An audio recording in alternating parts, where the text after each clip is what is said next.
Fan. ఎందుకంటే వేరే hero level cinema చేయకూడదు. ఇదిగోండి చూడండి, నా క్వశ్చన్ సింపుల్ గా ఉంటుంది, మీ ఆన్సర్ చాలా కాంప్లికేటెడ్ గా ఉంటుంది అని అందరికీ తెలుసు.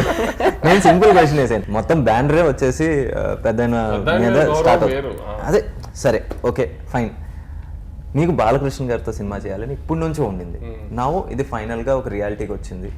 దానికి నిజంగా మీరు ఇప్పుడు ఎలా ఫీల్ అవుతున్నారు? ఎందుకంటే వెనెవర్ మనం బాగా అభిమానించే వ్యక్తులతో మనం పనిచేసినప్పుడు మనం ముందు మన పేరు నిలుపుకోవాలి, అట్ ద సేమ్ టైం వాళ్ళ దగ్గర మన పేరు పాడవకూడదు అని ఒక చిన్న భయం ఉంటుంది.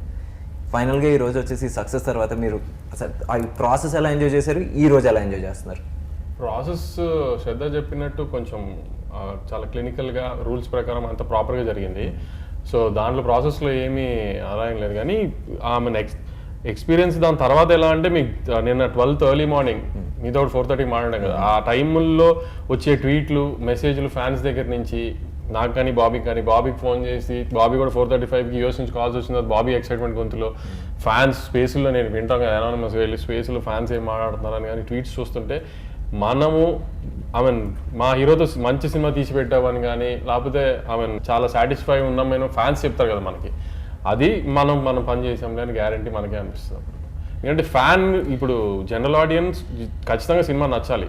ఇప్పుడు సెకండ్ హాఫ్లో ఎమోషన్ కానీ, శ్రద్ధ పోర్షన్ కానీ, ప్రజ్ఞా జోస్పర్ పోర్షన్ కానీ ఇవన్నీ వచ్చినప్పుడు ఒక ఎమోషన్, అదే ఊర్వశి వచ్చినప్పుడు ఒక ఫన్, ఇవన్నీ మనం జనరల్ ఆడియన్స్ కోసం చేస్తాం. కానీ ఫ్యాన్ మూమెంట్స్ కోసం కొన్ని సినిమా చేస్తాం కదా, కొన్ని బ్లాగ్స్, అవన్నీ కరెక్ట్గా వర్క్ అయినాయా లేదా, బాలకృష్ణ గారు అందంగా ఉన్నారా లేదా, ఇవన్నీ ఫ్యాన్స్ వాటిలో 100 వచ్చిందని గ్యారంటీ. ఎందుకంటే అంత ఫ్యాన్స్ రెస్పాండ్ అయ్యారు అలా.